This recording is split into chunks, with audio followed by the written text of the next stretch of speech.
All right, joining me via Zoom, very special guest. I don't think I need to give out the prerequisites. Tim Tebow, Heisman Trophy winner, first round pick, here on behalf of AllState Good Works team. Tim Tebow, how you doing, my friend? I'm doing fantastic. Thanks for having me. Well, I appreciate you joining me. First of all, Allstate Good Works. I know a little bit about it. I know you're an alum, and a lot of big names: Peyton Manning, RG3, Emmanuel Acho, on and on. But again, you're here on behalf of Allstate Good Works team. Go ahead, tell us a little bit about the work that you're doing.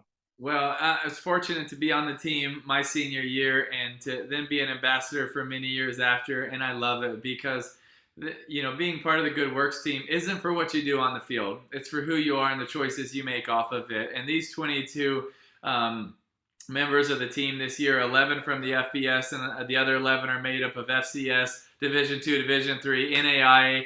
They're a group of amazing young men that are making impacts in their schools, campuses, cities, communities, and honestly, for some of them around the world. Anders Carlson, he's doing work in the Dominican Republic. Caleb Williams is, all over the West Coast. Just so many of these amazing young men are having massive impacts, and that's why I love being a part of it because it's so easy for how football to get caught up in just what happens between the white lines, and we forget to celebrate who so many of these young men are off of the field and the impacts that they're making and the ripple effects that those have. Yeah, how it's something that you and your career have been very vocal about. Contributing, using your platform for good.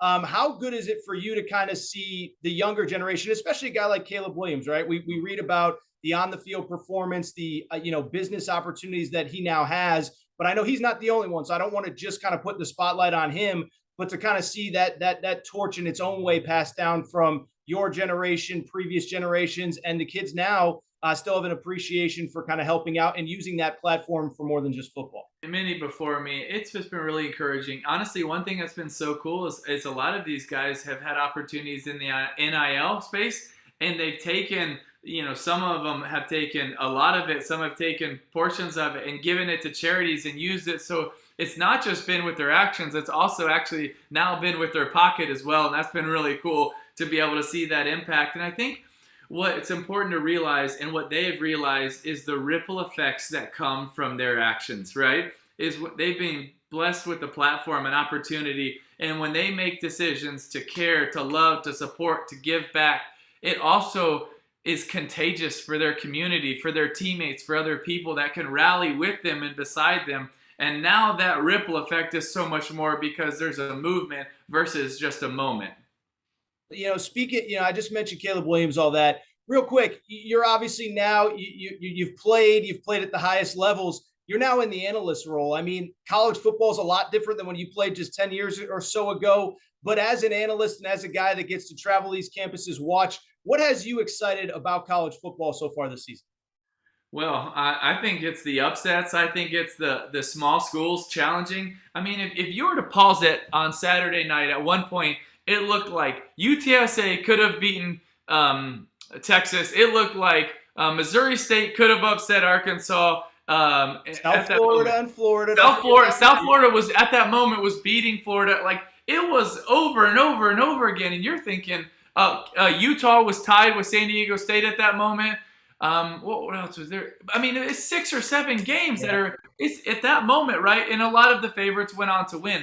But these are competitive games. I think a couple of things. One, it's because the schemes are better, meaning they're able to play less of 11 on 11 and now more versus, 1-on-1, 2-on-2 and get more players in space. Like you look at a few of the slot receivers that Missouri State has, a UTSA, those guys, I mean, they can play. You look at some of the guys for Fresno State when they're playing SC, right? Those slots and receivers and little scat backs can go and they can play, and now they're being used more in space. So I think the scheme helps it, and that's really exciting. And I think, some of these guys not playing at other schools for whatever reason, then being able to go get another chance, I think you see them thrive sometimes in the second opportunities, and that's really fun to see. And then can we just talk about some of these endings, right? Sure. I mean, it's just a madhouse, right? I mean, obviously everyone's going to talk about Troy, App State, North Carolina, some of these games. But, man, it's just the fourth quarters have been so exciting, and I mean crazy endings. And I think that's what's exciting right now about college football, and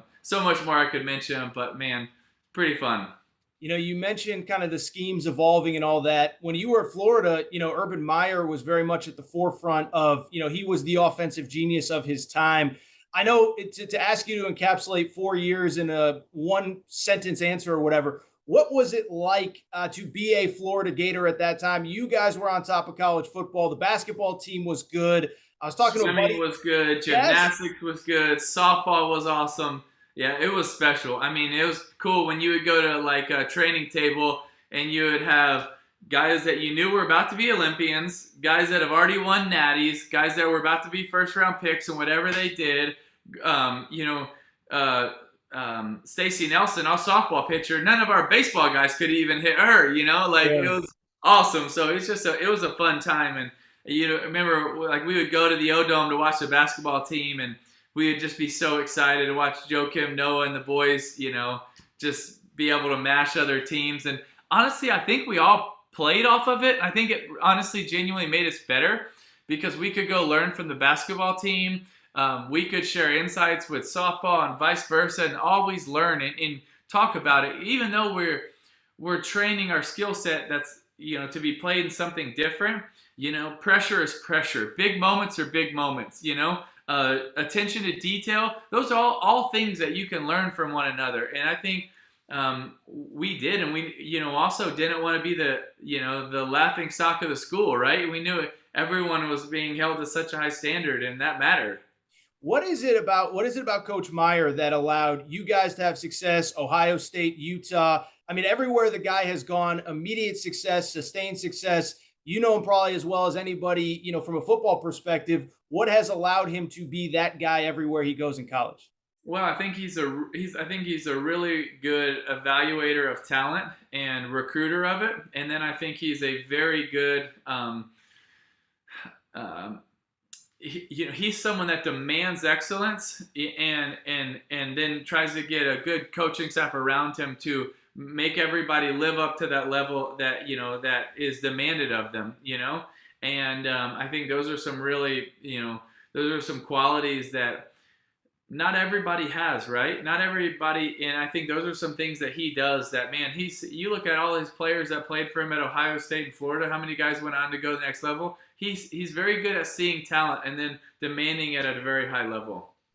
He was a little bit in the news this week. He was out in Nebraska, and there was all sorts of sort of reports, sort of not reports. He is just 58 years old. Nick Saban's doing it at 71, 72. Do you think he has one more run in him? Do you think he wants one more run in him before it's all said and done? I think he's a competitor. I know he's a competitor, and that competitive side, right? It's a balance, right? It's always a balance of what's in you. We're not just made of one emotion or one feeling. I think his competitive side is probably saying, ooh, that could be, I could, well, let's see what I could do here. Let's see what I could do here. So driven. But the other side is, it's being around his family and around his girls and having more grandkids now. That matters as well. And I think that's always, I know for a long time that's been a balancing act. Yeah. Couple questions, we'll get you out of here. We mentioned what's happened in college football. We're now entering SEC play, Big Ten play. Again, I know it's a tough question to answer in 1 or 2 minutes, but as we move forward with college football, what are you most looking forward to now, again, that we're into SEC, Big Ten conference play in general? Ooh, it's a good question.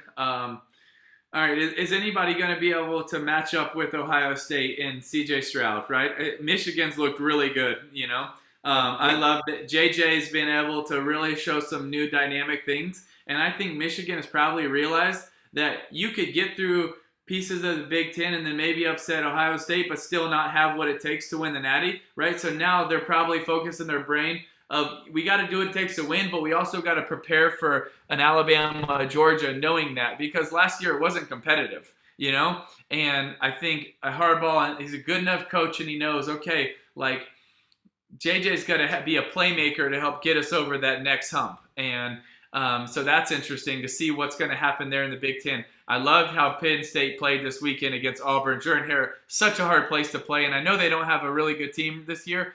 But that's still a hard place to play, and they played really well. So that's going to be an exciting mix of what's going to come out of that. I still think you got to look at C.J. Stroud as a leader in the one of the leaders in the Heisman clubhouse. I also think Stetson Bennett's up there and Caleb Williams, all three of those guys, early season pushes. That's way too early. We're 3 weeks in, so it's way too early. But all three of those guys looking like we could have when do you amazing as a campaigns. Heisman voter start thinking about you have that responsibility Every week. every week? Okay. Every week. Yeah. I watch it every week from the landscape of college football playoff. I look at it from the landscape of matchups. I look at it from the landscape of Heisman. I'll watch for especially the guys that are in the race. I'll watch every single play. It matters to me that much of how important the votes are, and that's why I get so mad when people will turn off and they won't watch the end of games, or they won't watch even they'll be like, oh, this is a front runner, but they won't actually have even seen his last couple of plays or his last game. Just it's so frustrating. Every play matters. You got to evaluate because it's so close between all these guys, and their play matters enough that we need to honor them by watching all those plays, especially when you're voting on it. And that's important to me.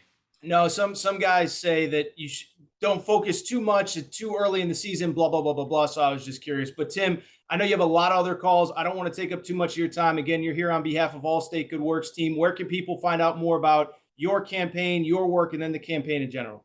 ESPN.com and then go /AllState and go to it, and they can actually vote on the team captains, and which is really cool, and it's a really big deal as well because that's so out of 22 amazing young men, that's a huge honor. So that's pretty cool. Are you following the scouting reports on the AllState Good Works team like you are your Heisman Trophy vote? Same thing? So, dude, it is so hard to be able to, when we're looking at all of the resumes of what all these guys have done, and you're looking at everything, you're like, how can I possibly narrow it down or, vote between all these guys? But it's awesome that there's that much competition of what they're doing. It's really hard, though. So I think when everybody goes and they look at the resumes, they're also going to be like, dang, like what this person did this year is more than I've done most of my life, It's awesome. Tim Tebow here on behalf of AllState Good Works team. Tim, again, I know you got a million calls today. Genuinely appreciate you carving out a few minutes. Best of luck. Enjoy the rest of the season. It seems like you're as excited as anybody that's listening right now, so I appreciate your time. Absolutely, man. Love the sport. Fun to talk about it, especially what these young men are doing. So cool. So thanks for having me, and we'll do it again soon.